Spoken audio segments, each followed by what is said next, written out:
This is an estimate for a family house. We've used the $300,000 you were saving. What? Wait. Did you already spend that money?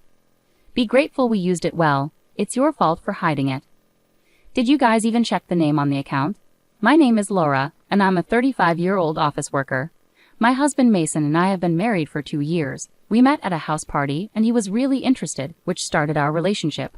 After dating for about a year, he proposed, and we got married. During our dating period and even after we got married, Mason was very sweet. I was sure I had married a good man. However, after about a year of marriage, he started to change. At first, he agreed to share the household chores, helping with cleaning and laundry. He wasn't good at cooking, so I did that. We had a fair distribution of household chores. However, he started saying he was tired more often, and he slowed down with his housework. Then he gradually stopped doing his chores altogether. Since I also have a job, if I'm responsible for cooking every day, I hardly have time for cleaning or doing laundry. So I end up doing everything on the weekends. Even though we had agreed to share the chores before, he refuses to help out when I ask him. Ironically, he tells me to do less housework, yet he stubbornly refuses to do any himself. Around this time, he started acting like a dominant husband, insisting on having his own way in everything. His selfish words and actions started to wear me down mentally. Another person who bothers me is my mother-in-law. She has a knack for showing up unannounced at our house, perfectly timed for when I get home. I haven't even prepared the food, and the room isn't properly tidied up. It's really troublesome because she comes over in this state and then walks around the house criticizing me. What's this? How messy. How much are you slacking off in housework? I can't believe you're making Mason live in such a dirty room. You're a failure as a wife. It's really hard being nagged at by my mother-in-law when I come home tired from work. Cleaning and doing laundry are supposed to be Mason's responsibilities. Even when I try to explain the situation, she doesn't listen at all. What are you saying? My son is working, isn't he? He shouldn't have to do housework. Well, I also work. It's different for you, who works half-heartedly. Mason works hard, battling the harsh waves of society. I work really hard too, but no matter what I say, it doesn't seem to get through to her. She was never a reasonable person to talk to in the first place. Anyway, what are you making for dinner today? You have to make sure Mason gets proper nutrition. Well, today I'm making fried chicken, salad, and some soup. That's not enough. Make 2 more dishes. I can't really make that much more after coming home from work. Stop talking back. What kind of upbringing did your parents give you? I was so fed up with being told all these things that I said something confrontational. Isn't it really rude for you to show up unannounced at our house? Didn't your parents teach you basic manners? My mother-in-law's eyes widened with anger. What? Who do you think you are? A daughter-in-law should not be so impertinent. At that moment, when my mother-in-law was screaming, Mason came home. Hi, Mom. I didn't know you were here. Welcome back, Mason. Listen to this. Laura was so mean to me. She really hurt my feelings, my mother-in-law said, pretending to cry. My husband, taking her words seriously, glared at me angrily. Hey, what's going on, Laura? It's not okay to hurt my mom. Wait a minute. She hurt me first, okay? I just stood up for myself. Then my mother-in-law, acting innocent, started crying dramatically. I stayed silent. I was just trying to give Laura some advice about housework, but she got upset and became angry. What? Laura, why are you reacting like this? Wait, are you just going to believe everything she says? There's no way my mom would lie. It's wrong of you to treat her badly when I'm not around. I didn't think you were that kind of person. My husband completely sided with my mother-in-law and wouldn't listen to me at all. As a consequence, you're not eating dinner tonight. Give the food over there to Mom. What? That's not fair. If you get it, either go to your room or leave the house. Mom probably doesn't want to be around you.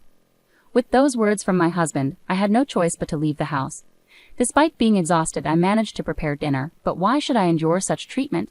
Feeling deeply upset, I decided to pass the time at a nearby diner.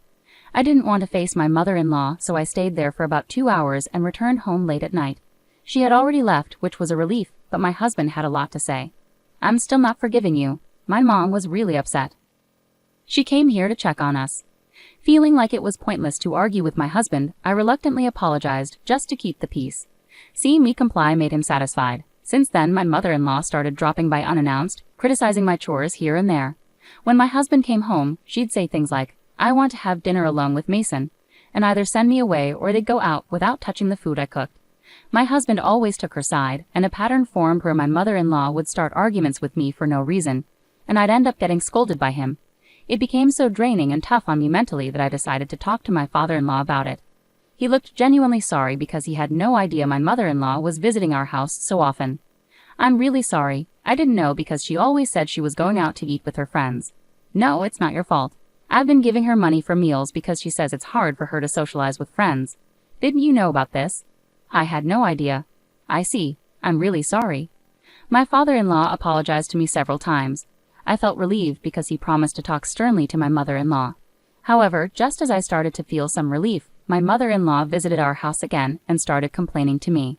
You're really cowardly, going behind my back to tell my husband about me. I'm just coming to check on you and Mason.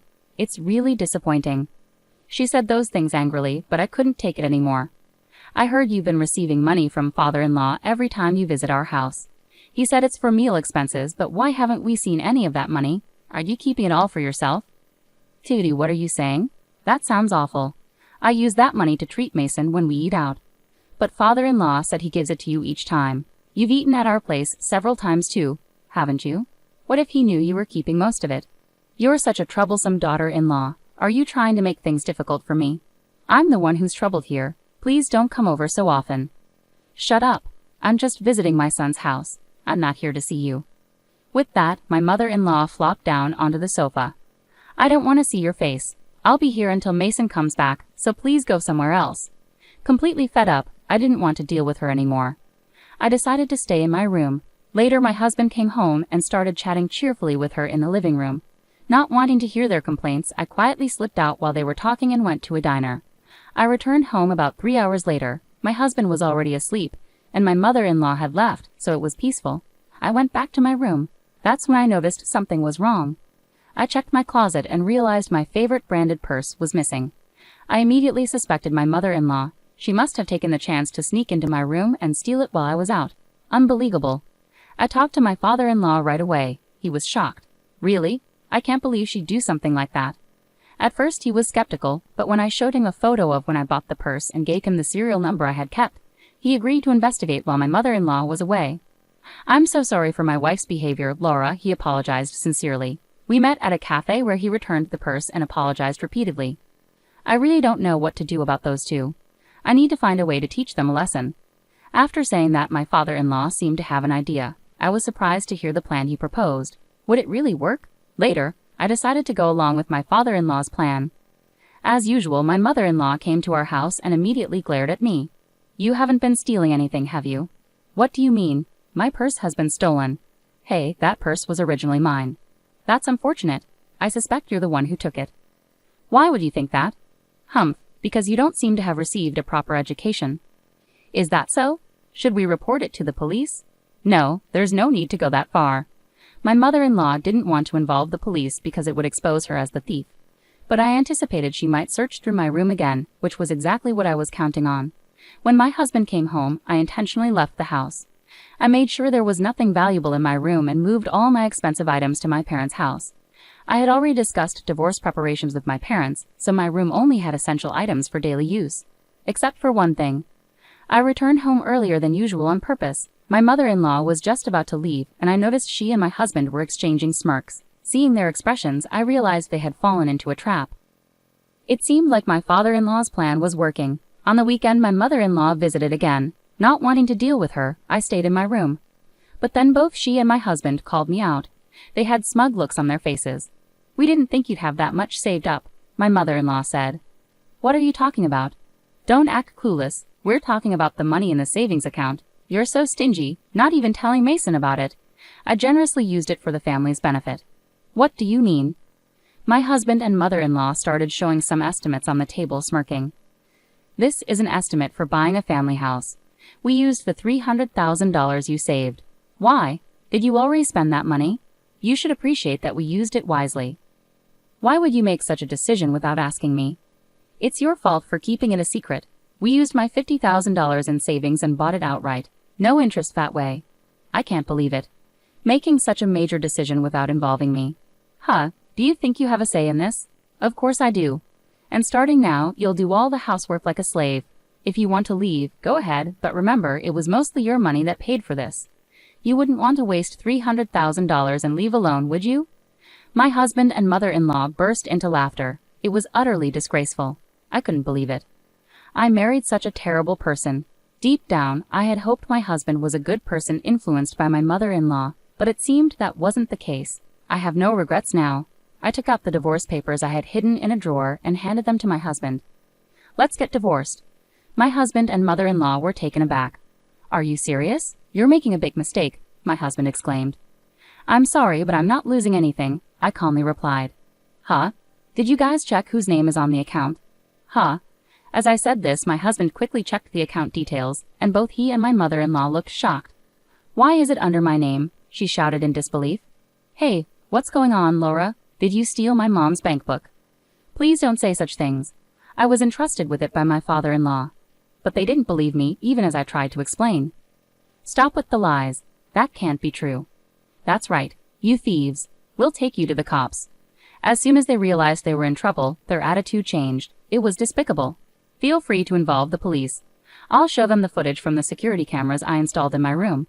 It clearly captures both of you breaking into my safe and taking things. They paled at my words.